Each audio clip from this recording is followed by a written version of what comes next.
인현왕후전 개축일기와 함께 3대 궁중문학으로 일컬어지는 한중록은 사도세자에 비 해경궁 홍씨가 사도세자가 뒤주에 갇혀 죽는 이모화변에 이르기까지의 여러 곡절들을 노년에 기록한 것입니다. 한 번의 저술한 책이 아니라 여러 차례 저술한 글들을 모은 것으로 대략 4차례에 걸쳐 썼습니다. 첫 번째는 정조 제위시 어린 시절부터 지금까지의 삶에 대해 회고하여 쓴 것인데요. 여기서는 사도세자의 죽음을 두루뭉술하게 회피하고 있습니다. 두 번째는 정조가 승하하고 남동생 홍낙임이 사사되는 슬픔 속에서 친정의 억울함을 호소하는 글입니다. 그래서 한중록은 해경궁 홍씨가 친정을 옹호하고자 하는 정치적 의도가 다분히 개입되어 있다고 보기도 합니다. 이번 낭독은 첫 번째, 두 번째 글 중 발췌하여 읽었습니다. 이 글에서 영조에 대한 호칭은 영묘, 선대왕으로 사도세자에 대한 호칭은 경모궁으로 표현되어 있습니다. 또 정조에 대해선 주상으로 표현했다가 두 번째 글에서는 정조 사후의 글이기 때문에 선왕으로 표현되어 있습니다. 마치 다큐를 보는 듯 당시의 세세한 정황들이 글을 통해 되살아나는 듯합니다. 감상해 보시죠.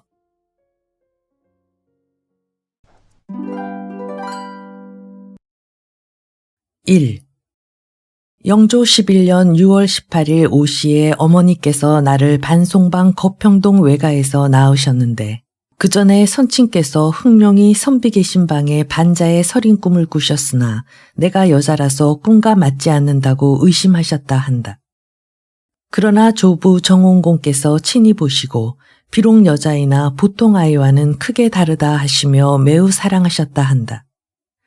산후 3, 7일 후에 집으로 돌아왔을 때 중조모 이씨께서 나를 보시고 매우 기대를 거시면서 이 아이가 다른 아이들과는 다르니 모쪼록 잘 기르도록 하라 하시며 친히 유모를 선택해 보내주셨다. 내가 점점 자라면서 조부께서 매우 사랑하시어 무릎에서 잠시도 내려놓지 않으시고 항상 희롱하듯 말씀하시길 이 아이가 작은 어른이니 일찍 어른이 되리라 하셨다. 그런데 내가 어려서 듣던 말들이 궁중에 들어온 후 생각하니 내 평생에 당할 것을 즐겨 아니한 일이로되 두 분의 말씀에 무슨 예감이 있었던 게 아닌가 한다. 개해년 그해 간택단자를 받는 명이 내렸는데 혹 말하길 선비 자식이 간택에 참여치 않아도 해로움이 없을지니 단자를 말라. 가난한 집에서 선보일 의상 차리는 패도 여간 크지 않다 하니 선친께서 내가 대대로 국록을 받는 신하요 딸이 재상의 손녀이니 어찌 감히 속일 수 있는가 하시며 단자를 하셨지만 그때 내 집이 매우 빈곤하여 의복을 해 입을 길이 없으므로 치마의 천은 일찍 죽은 홍봉안의 장녀 선영의 혼수에 쓸 것으로 하고 옷 안감은 낡은 천을 넣어서 입히셨으며 다른 차비는 빚을 내어 모친께서 애쓰시며 차리신 일이 눈앞에 선하다. 9월 28일 초간택이 되매 영조대왕께서 용렬한 재질이나마 각별히 칭찬을 하시어 어여삐 여기시고 정성왕후께서는 나를 착실히 보시고 선의군께서는 간선하는 자리에 오르지 않으셨으나 나를 먼저 불러보시고 화기가 얼굴에 가득하여 사랑하시었다. 궁인들이 다투어 안건을 내가 무척 괴로워했더니 하사하는 물건을 내리심으로 선의군과 화평옹주께서 내가 행례하는 거동을 보시고 예절도 가르쳐 주시기에 그대로 행하고 나와 모친과 함께 그날 밤을 지냈다. 이튿날 아침에 부친께서 안으로 오시어 모친께 이 아이가 첫째 물망에 들었으니 어찌 된 일이오 하시고 근심하시니 모친께서 빈곤한 선비의 자식이니 차라리 단자를 드리지 말았더라면 하시며 두 분이 근심하시는 말씀을 잠결에 듣고서 자다가 깨어 마음이 동하여 자리 속에서 많이 울었으며 궁중에서 여러분들이 사랑하시던 일이 생각나서 매우 놀라며 즐기지 아니하니 부모께서 도리어 위로해 주시고 이 아이가 무슨 일을 알리오 하시나 나는 초간택 이후로 심히 슬퍼하였으니 그것은 장차 궁중에 들어가 억만가지 변화를 겪으려고 마음이 스스로 그랬던가 하고 일변 괴이한 생각도 들고 한편으론 나의 인사가 흐리지 않았던 것 같아. 간택 후에는 일가 친척들이 자주 찾아왔고 집안 하인들 중에 왕래치 않던 자들도 자주 찾아오니 인정과 세태가 그런 모양이었다. 10월 28일 재간택이 되니 내 마음이 자연 놀랍고 부모님께서 근심하시며 들여보내실 때 요행이 뽑히지 않기를 마음을 졸이며 보내시더니 내가 궁중에 들어가자 궁중에서는 이미 완전히 정해놓으신 모양이어서 임시 거주하는 곳을 가까이 하고 대접하는 도리도 달라서 더욱 마음이 당황하였다. 어전에 올라가니 다른 처녀들과 다르게 대하시고 발 안으로 들어오시어 영조대왕께서 어루만져 사랑하시어 내가 아름다운 며느리를 얻었도다. 내 조부가 생각난다. 하시고 내 아비를 내가 보고 좋은 신하를 얻었다고 기뻐하였더니 내가 그의 딸이구나 하시며 기뻐하셨다. 또 정성왕후와 선희군께서 사랑하시고 기뻐하시는 것이 분에 넘쳤고 여러 옹주들이 내 손을 잡고 귀여워해서 즉시 보내주지 않을 정도였다. 집에 오니 가마를 사랑문으로 들이고 부친께서 발을 드시는데 도포를 입고서 나를 부축해 내려주시며 삼가고 공경하여 어쩔 줄 몰라 하시니 나는 부모님을 붙들고 눈물이 저절로 흐르는 것을 금할 수 없었다. 모친께서는 예복을 갈아입으시고 상위에 붉은 보자기를 펴시고 중궁전의 구로를 사배하고 받으시며 선의궁의 구로는 제배하고 받으시면서 그 조심스러움이야 이루 측량기 어려울 지경이었다. 그날부터 부모님께서 내게 말씀을 고쳐하시고 일가 어른들도 공경하면서 대접을 해주시므로 나의 마음은 불안하고 슬픔은 형용할 수 없었다. 선친께서 근심하고 두려워하시며 훈계하신 말씀이 많으니 내가 무슨 죄를 진 것처럼 몸둘 곳을 몰라 하면서도 부모님 곁을 떠날 일이 서러워서 애간장이 녹는 듯하여 만사에 아무런 흥미도 없었다. 세 번째 간택일인 11월 13일이 점점 다가오자 마음이 갑갑하고 슬프고 서러워서 밤이면 모친의 품에서 자고 두 고모와 중모께서 어루만지며 이별을 슬퍼해 주셨으며 부모님께서 밤낮으로 어루만지면서 예뻐해 주시고 불쌍히 여기셔서 여러 날 잠을 못 이루시니 지금 생각하면 가슴이 막힌다. 제 간택 이튿날 궁중에 보모 상궁과 궁인이 나오니 그 상궁은 풍채가 크고 엄연하여 보통 작은 궁녀의 모습이 아니었고 대대로 섬겨왔기 때문에 예절도 잘 알고 망발되지 않은지라 모친께서 맞아서 간곡한 뜻을 표하시어 대접하시고 그들은 내 옷 척수를 재어갔다. 그러더니 세 번째 간택 때는 최상궁이 또 나오고 문가대복이라는 나인이 나왔는데 정성왕후께서 만들어 내리신 의복으로 초록 도유단 당저고리, 엷은 노랑 도포문단 저고리, 보랏빛 도포문단 저고리, 보랏빛 도유단 저고리가 한 짝이요 진홍빛 오호포 문단 치마와 모시 적삼이었다. 이런 옷들은 내가 어려서 곱게 입어보지 못하였으나 남이 가진 것을 입고자 부러워해 본 적도 없었을 뿐만 아니라 내 가까운 친척 중에 나와 나이가 같은 여자가 있었는데 그 집이 부유하여 귀한 딸로 자랑까닭에 의복과 단장하는 기구를 안 가진 것이 없었지만 나는 부러워하지 않았다. 하루는 그 아이가 다운 깨끼주 치마를 입고 왔는데 매우 고왔으므로 모친께서 보시고 너도 입고 싶으냐 하시기에 대답하길 저런 옷이 있다면 입기야 하지만 새로이 장만해서 입기는 싫습니다 하고 대답하였다. 그러자 모친께서 탄식하시면서 너는 가난한 집 딸이라 그러니 내가 혼이 날 때는 그 치마를 해줘서 오늘 내가 어른처럼 말한 것을 표창하겠다 하고 말씀하셨는데 내가 지금 이렇게 되자 모친께서 눈물을 흘리시며 내가 고운 옷을 입히지 못하고 이 치마를 해주려고 생각하고 있었는데 궁궐에 들어가면 사사로운 의복을 입지 못할 것인즉 그 전에 내가 해 입히고 싶은 것을 해주겠다 하고 말씀하시며 제 간택 후 3간택이 미처 이르지 아니할 즈음에 그 치마를 해 입히시고는 슬퍼하시기에 나도 울며 그 옷을 입었다. 궁중으로 들어와 경춘전에서 쉬고 통명전에 올라가 삼전을 배우니 인혼 왕후께서 오셔서 처음 나를 보시고 아름답고 극진하니 나라의 복이다 하셨고 선대왕께서 어루만져 사랑하시면서 내가 슬기로운 며느리를 잘 선택했구나 하심에 정성왕후께서 기뻐하시고 선희궁께서 극진히 자애하심이 이를 것이 없으니 어린아이적 마음이나 은혜에 감복하여 우러러 배없는 마음이 절로 일어났다. 세수를 다시 하고 원삼을 입고 앉아서 상을 받고 날이 저물어 삼정께 나아가 사배하고 별궁으로 나올 때 대왕께서 가마를 타는 곳까지 몸소 오셔서 손을 잡으시며 잘 있다가 오너라.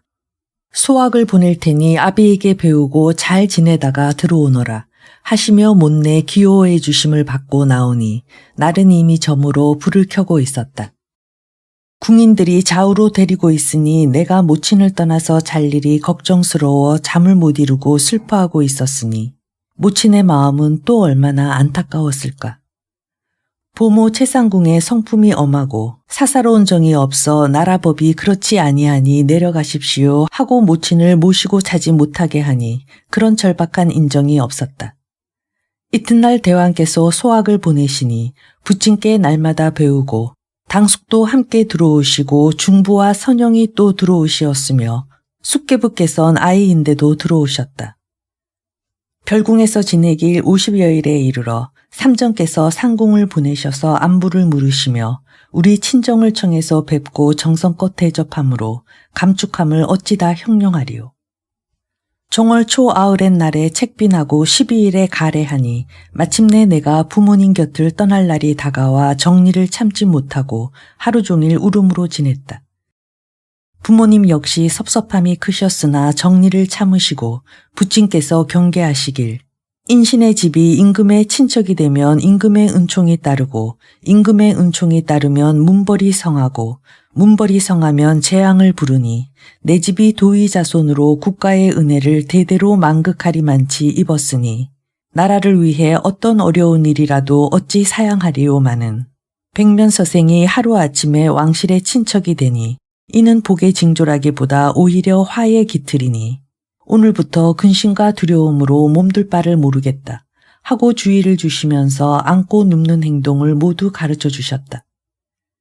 궁중에 들어가면 삼전 섬김을 삼가고 조심하여 효성에 힘쓰고 동궁 섬기는 일은 반드시 옳은 일로 돕고 말씀을 더욱 삼가 집과 나라의 복을 닦으소서 하고 경계하시던 말씀이 많으셨는데 내가 공경하여 듣다가 울음을 참지 못했으니 그때의 심사야 목석인들 어찌 감동치 않았겠는가. 초례를 치른 후 궁중에 들어와 대례를 지내고 12일에 임금을 뵈니 선대왕께서 내 패배까지 받았으니 경계하노라. 세자 섬길 때 부드럽게 하고 목소리를 가벼이 말며 눈은 넓어도 궁중일은 예사일이니 모르는 채 하여 아는 빛을 내지 말라 하심으로 나는 그 경계하심을 공경하여 받들었다.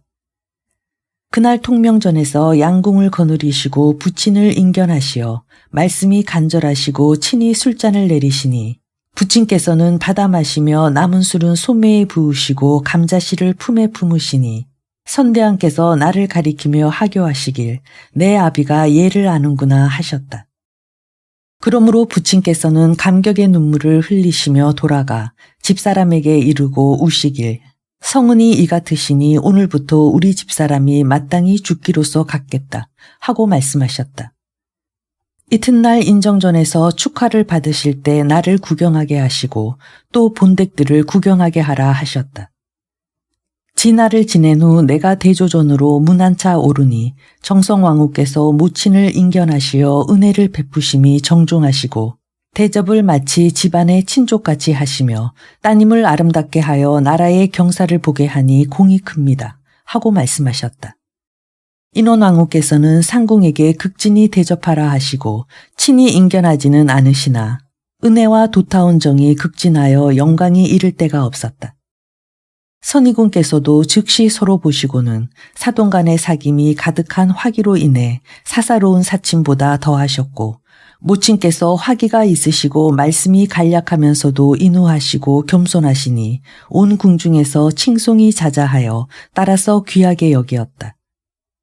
통명전에서 3일 밤을 지내고 저승전에 돌아와서 내가 머무는지 관이 앞으로 들어가는 것을 보시고 모친께서 물러나셨는데 그때의 내 정리는 간장이 타는 듯하였다.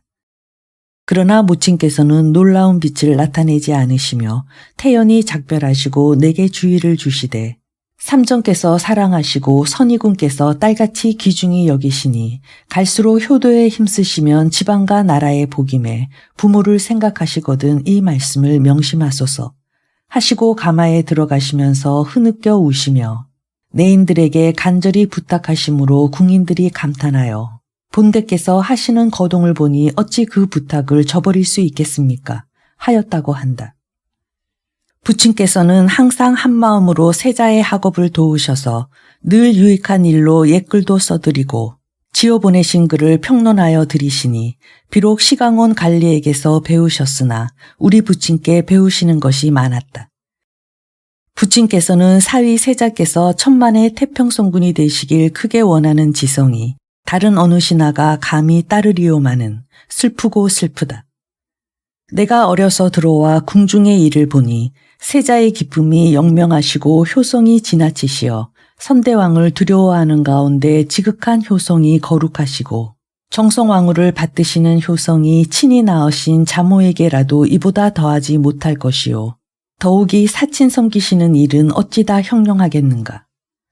선의군께서 천성이 인자하신 중 또 엄숙하셔서 자기가 낳은 자식을 사랑하시지만 또 가르치심이 엄하여 두려워함이 자모 같지 않으셨고 당신이 낳으신 아들이 왕세자에 오르시니 감히 친모로 자처하지 않으시고 지극히 존대하시나 가르치심은 사랑과 함께 지극하셨다. 따라서 아드님께서 두려워 극진히 조심하시고 선의군께서 나를 사랑하시면서 늘 대접하는 것이 동군과 다름이 없었으니 며느리 된 몸이 가분한 대접을 받을 적마다 매우 송구스러웠다. 내가 궁궐에 들어와서 문안을 게을리하지 않고 두 왕후께는 5일에 한 번씩 하고 선의군께는 3일마다 한 번씩 하지만 날마다 매실 때가 많았다. 그때는 궁궐의 법도가 지엄하여 예복을 하지 않으면 감히 배울 수 없었고 날이 늦으면 못함으로 새벽 문안 시간을 어기지 않으려고 잠을 편히 자지 못하였다. 내가 일찍이 아기를 가져서 경호년에 의소를 낳았으나 임신년 봄에 이뤄 삼정과 선의군께서 모두 지나칠 정도로 애통해 하심으로 내가 불효하여 이 같은 처참한 광경을 당하는가 죄스러웠다. 그해 9월에 하늘이 말없이 도우셔서 주상이 태어나시니 나의 가냘픈 복력으로 이 해에 경사가 있기는 뜻밖의 일이었다. 주상이 태어나시니 그 모습이 영희하시고 골격이 기이하셔서 진실로 용봉의 모습이시며 하늘의 해와 같은 모습이셨다. 선대왕께서 보시고 크게 기뻐하시어 내게 말씀하시되 어린아이의 모습이 매우 범상치 않으니 신령의 도우심이며 종묘사직을 맡길 바이다. 내가 늙음하게 오늘 이런 경사를 볼 줄 어찌 알았으리 하고 여러 번 감탄하시고 내가 정명공주의 자손으로 나라의 빈이 되어 내 몸에 이런 경사가 있으니 내가 나라에 세운 공이 헤아릴 수 없도다. 어린아이를 잘 기르되 의복을 검소하게 하는 것이 복을 아끼는 도리이다. 하고 훈계하셨으니 내가 어찌 그 가르치심을 감히 따르지 않겠는가. 나는 처음 생산에 나이가 어려 어미도리를 못하였으나 금상을 낳은 후는 다시 나라에 경사가 있으니 온 궁중이 기뻐함은 처음과 비교해서 100배도 더 기뻐하시고 모친께서는 분만 전에 들어오시고 부친께서는 숙직하신 지 7, 8일 만에 경사를 보셨는 바 양친께서는 기뻐서 경축하심이 무궁하셨다.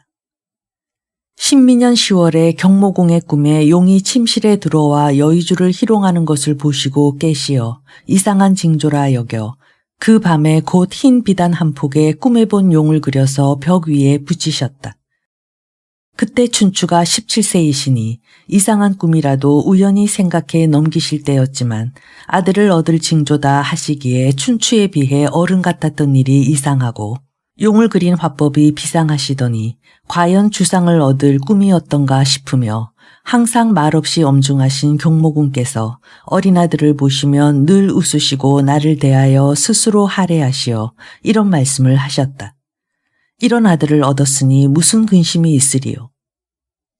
경모군께서 모친을 대접하심이 보통 집의 장모 같지 않게 매우 지극하셨으므로 우리 모친께서는 우러러 아끼시고 귀중히 여기시며 사이로 대하지 못하시니 그 정성이 어떠했겠는가. 혹 경모군께서 노한 일이 계시다가도 모친께서 궁중에 들어오셨을 때는 일이 그렇지 않습니다 하고 아뢰면 곧 안색을 고치셨다.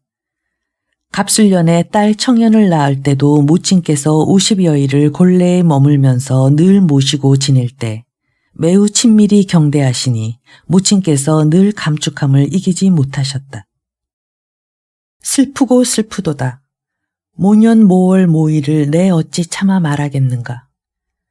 천지가 맞붙고 1월이 깜깜하게 꽉 막히는 변을 만나 내 어찌 차마 한시라도 세상에 머물 마음이 있으리요.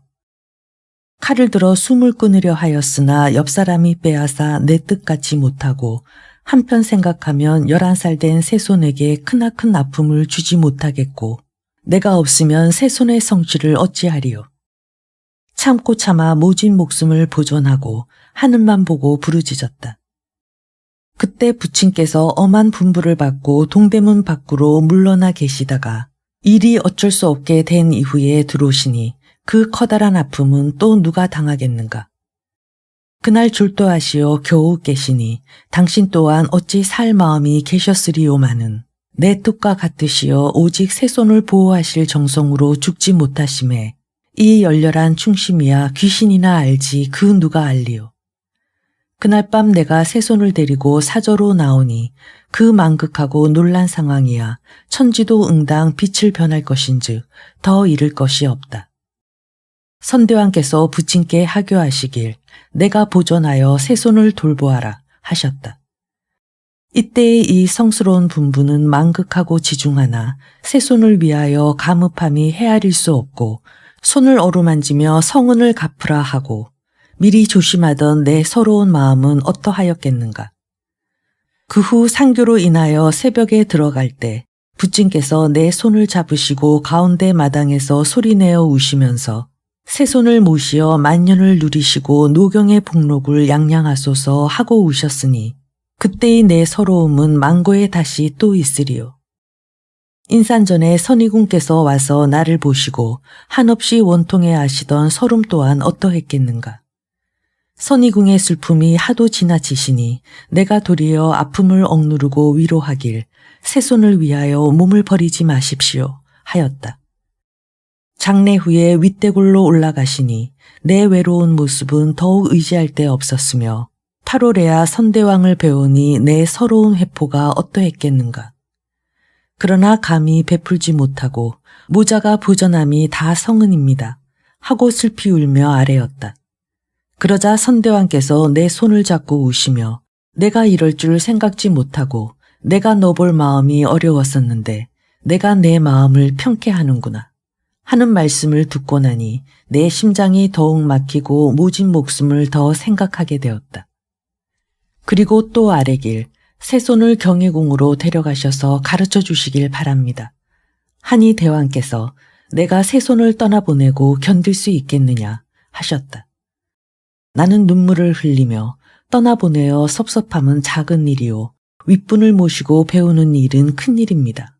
하고 곧 새손을 올려보내라 할 때 모자가 서로 떨어지는 정리가 오죽하였겠는가.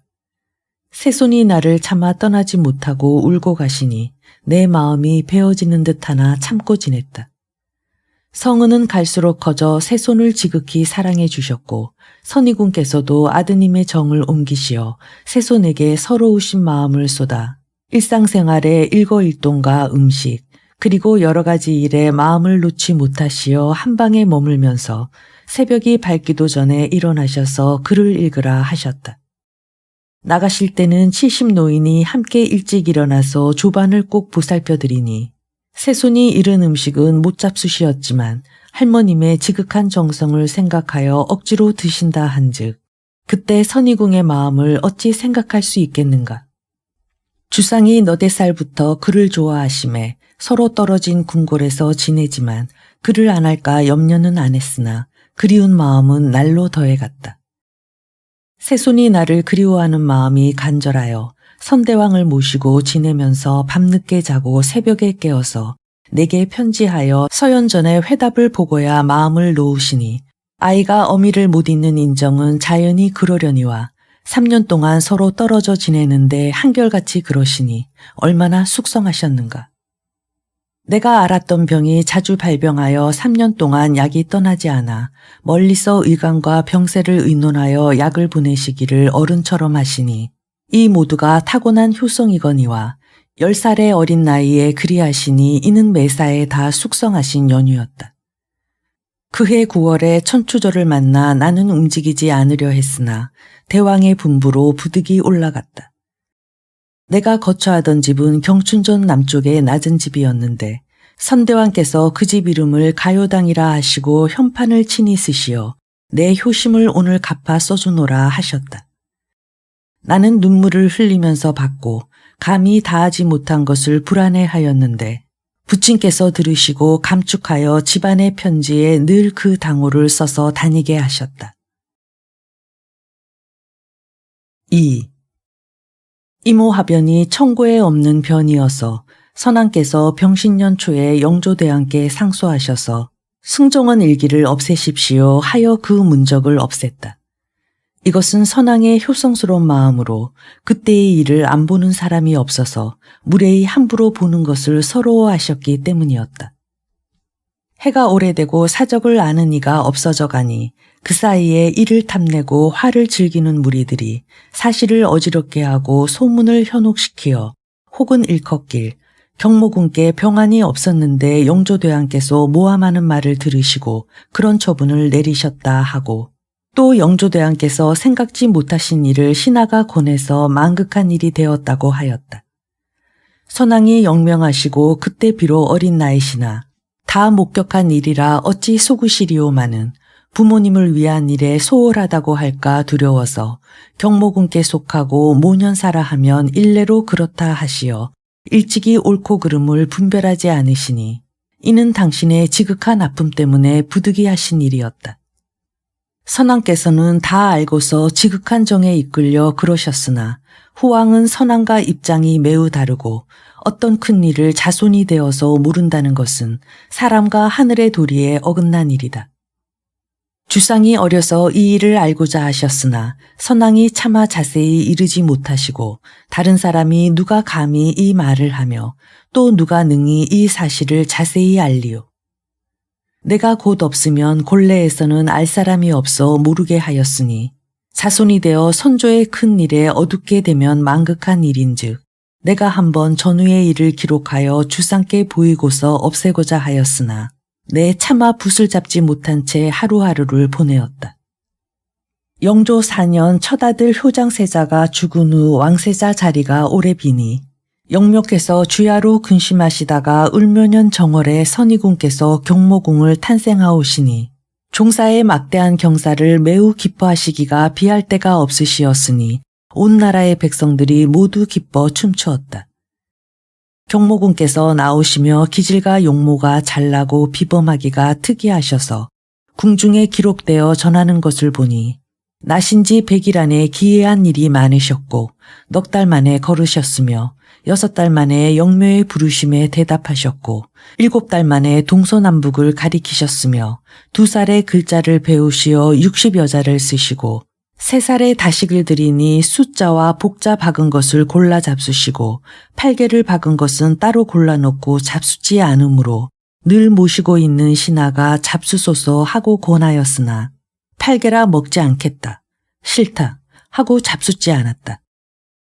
체구가 커서 웅장하시고 천성이 효성스럽고 총명하시니 만일 부모님 곁을 떠나지 않게 하여 모든 일을 가르치고 지도하여 자애와 가르치심을 병행했더라면 도량을 성취하심이 어떠하시리오마는 일이 그렇게 되지 못하고 일찍 멀리 떠나 계신 것으로 인해 작은 일이 크게 되어 필경 말하기 어려운 지경까지 이르렀으니 이것은 천운의 불행함과 구군의 망극함인즉 사람의 힘으로 용납할 수 없으려니와 나의 원통함이야 어찌 측량하리오. 서럽고 애달픈 것이 하나는 어리신 아기를 저승전에 멀리 두시며 둘은 괴이한 나인을 들여오신 연고이니 여편네 잔소리가 아니라 사실의 원인을 대략 말한 것이다. 영묘께서 아드님을 얻으시고 지극하신 자애가 비할 데 없으시어 너댓 살 때에도 저승전에 오셔서 침수와 거처를 자주 하시고 자애하심이 틈이 없으시니 경모군께서도 본래 효성스러울 뿐만 아니라 천리의 인정으로 어린 나이에 어찌 부모를 사랑하지 않으시리요. 비록 각각의 처소는 사이가 멀지만 다른 일이 없으니 이렇듯 사랑하시고 가르치심이 예삿집의 부자 같으면 어찌 티끌만한 틈이라도 있었으리요마는 구군이 그릇되려 하여 미세한 일에 임금의 마음이 격노하시어 동궁에 머무시는 일이 점점 줄어들었다. 그 아드님이 막 자라시는 아기라 한때만 가르치지 않으시고 금지하지 않으시면 방종하기가 쉬울 때 자연히 안 보시는 때가 많으니 어찌 탈이 나지 않으리요. 부자분의 성품이 다르셔서 영묘께서는 영명하시며 자상하시고 민첩하신 성품이시고 경모궁은 말이 없어 행동이 날래지 못하고 민첩지 못하시니 도량과 재능은 거룩하시나 범사의 부왕의 성품과는 달랐다. 보통 때 물어보시는 말씀이라도 즉시 대답하지 못하고 머뭇거리며 대답하시고 물어보실 때도 당신의 소견이 없는 것은 아니지만 이렇게 대답하면 어떨까? 저렇게 대답하면 어떨까 하시어 즉시 대답하지 못하셔서 늘 영묘께서 답답해 하셨으니 이 일도 또 큰 실마리가 되었다. 점점 서먹서먹해져 지내시다가 서로 보실 때는 부왕께서는 책망이 자애보다 앞서시고 아드님께서는 한 번 뵙는 것도 조심하시고 두려워하심이 무슨 큰일이나 지은 듯 싶어 불원중 부자분 사이가 멀어지게 되었으니 어찌 서럽지 않으리요. 정면녀는 글공부도 착실히 하시고 근심 없이 지냈는데 10월에 창덕궁 행각의 화제로 경희궁으로 옮겨 경모궁의 초소는 집회당이고 선희궁의 초소는 양덕당이며 화평옹주는 일령헌이어서 사이가 먼 까닭에 자주 만나기가 어려웠다. 그때부터 노름을 다시 시작하였고 무진년 6월에 화평옹주에 상사가 나서 영묘께서는 천륜 이상으로 각별히 아끼던 따님을 잃으신 까닭에 애통하심이 거의 몸을 버리실 듯하고 선희궁께서 서러워하심도 또한 같으시니 두 분이 그 아드님은 돌보지 못하셨다. 그러자 그 사이에 꺼릴 것 없이 유희도 더 하시고 세상 만사를 안 해보는 일 없이 다 하시어 활을 쏘시고 칼을 쓰시어 기회를 능히 다 잘하셨다. 이런 잡사에 관심을 두시니 어찌 학문을 닦는 일이 온전하시리요. 어찌된 성의이신지 그 아드님을 조용한 때에 가까이 앉히시고 진정으로 교훈하시는 일은 없고 멋대로 내버려 두어 아는 채도 않으시다가 늘 남들이 모인 때에 흉을 보시듯이 말씀하셨다. 기사년에 경모군께서 15살이 되시니 관례를 정월 22일에 하고 27일에 합례하기를 정하였다. 경모궁을 늦게야 얻으셔서 15살이 되어 합례까지 하게 되니 기뻐하시고 조용히 재미를 보시면 성대한 일이로되 어찌된 뜻에서인지 갑자기 대리하시겠다는 영을 내리셨다. 그날이 바로 나의 관례 날이어서 모든 일이 대리 후에 탈이 나니 어찌 서럽지 않으리요. 영조께서는 말씀을 가려 쓰셔서 죽을 사자와 돌아갈 귀자를 다 입 밖에 내지 않으시고 차대 때나 밖에 나가서 일을 보시던 의복도 갈아입으신 후에야 안으로 들어오셨으며 불길한 말을 주고받거나 들으시면 들어오실 때에 양치질을 하시고 귀를 씻으신 다음 먼저 사람을 부르시어 한마디라도 처음 말씀을 하신 후에야 안으로 들어가셨다. 좋은 일과 좋지 않은 일을 하실 때에는 출입하시는 문이 다르시고 사랑하는 사람의 집에 사랑하지 않는 사람이 있지 못하게 하시었으며 사랑하는 사람이 다니는 길을 사랑하지 않는 사람이 다니지 못하게 하시니 극히 황공하되 애정과 증오의 뚜렷함이란 감히 우러러 헤아리기 어려운 일이었다. 대리 전이라도 죄인을 심리할 때나 형조의 공사나 친국이나 대궐에서 말하는 불길한 일에는 자주 세자를 불러 옆에 있게 하셨다. 보통 신하의 상서라도 나라 일이 있거나 논란이 있는 상서는 소조께서 스스로 결정 내리지 못하셔서 대조께 아뢰면 그 상서는 아랫사람의 일이지 소조께서 아실 바가 아닌데도 격노하시기는 소조께서 신하를 잘 다루지 못해서 전에 없던 그런 상서가 났다 하여 소조의 탓으로 삼았다. 상소에 대한 답변을 이루려고 대조께 아뢰면 그만한 일을 결단치 못하고 번거롭게 내게 품하니 대리시킨 보람이 없다 하시며 꾸중하시고, 품하지 아니하시면 그런 일을 내게 품하지도 않고 스스로 결단하였다고 꾸중하셨다. 저리 한 일은 이리 안 했다고 꾸중이시고, 이리 한 일은 저리 아니하셨다고 꾸중하시어 사사건건 모두 경노하시며 마땅치 않게 여기셨다. 심지어는 춥고 배고프거나 가뭄이 들거나 천재지변이 있으면 소조가 덕이 없어 그렇다고 꾸중하셨다. 그러므로 소조께서는 날이 흐리거나 겨울에 천동을 하면 또 무슨 꾸중이 나실까 근심하시고 염려하여 일마다 두렵고 겁이 나셔서 사악하고 망령된 생각이 다시 들어 병이 점점 깊어지시는 징조가 드러났다. 15세가 되셨으되 능행에 한 번도 임금을 모시고 따라간 적이 없고 점점 장성하셨는데 교회 구경을 무척 하고 싶으셔도 늘 서울 고동이시고, 능행의 거동에 예조께서 동궁을 수행시키려는 품이 들면 혹시 수행하라는 허락이 날까 하고 초조히 마음을 졸이다가 빈번히 못 가시게 되자 처음에는 서운하고 속상하신 것이 점점 성화가 되어서 우실 적도 계셨다.